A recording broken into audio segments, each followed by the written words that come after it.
ప్రశ్నాపత్రాల లీకేజ్తో పలు పరీక్షలను రీషెడ్యూల్ చేయాలని రాష్ట్ర పబ్లిక్ సర్వీస్ కమిషన్ భావిస్తోంది. వీటిని రీషెడ్యూల్ చేసే అవకాశం ఉంది. వీటిని యథాతథంగా కొనసాగించవచ్చు అనే విషయమే కసరత్తు చేస్తుంది. ఇక అభ్యర్థులు తక్కువ సంఖ్యలో హాజరయ్యే పరీక్షలను వీలైనంత త్వరగా ముగించేలా ప్రణాళిక సిద్ధం చేస్తుంది.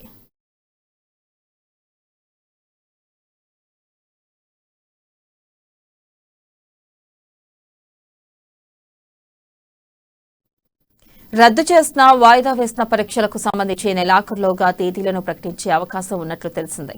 సాధారణంగా ఏదైనా పోటీ పరీక్షకు 2 నెలల ముందుగా ప్రశ్నాపత్రాలు సిద్ధమవుతున్నాయి. రానున్న 2 నెలల్లో జరగాల్సిన పరీక్షలకు ప్రశ్నాపత్రాలను సిద్ధం చేయడానికి కొంత సమయం పట్టనుంది.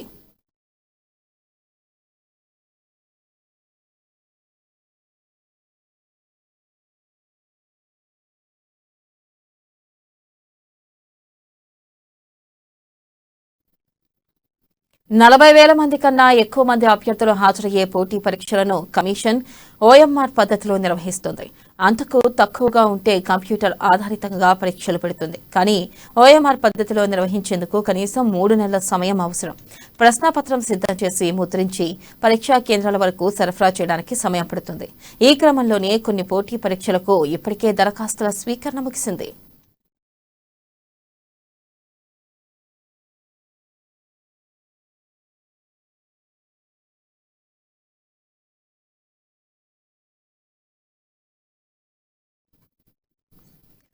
తక్కువ సంఖ్యలో అభ్యర్థులున్న వాటికి కంప్యూటర్ ఆధారిత పరీక్షలు నిర్వహించాలని భావిస్తుంది. ఇందులో భాగంగానే వాటిని వేగంగా నిర్వహించడంతో పాటు ఫలితాలను వెంటనే ఇచ్చేందుకు అవకాశం ఉందని కమిషన్ వర్గాలు భావిస్తున్నాయి. ఇప్పటికే గ్రూప్ 4-2 పరీక్షల తేదీలను ప్రకటించింది. వీటిని అనుకున్న సమయానికే నిర్వహించేలా అనే విషయంపై కమిషన్ ఆలోచిస్తుంది.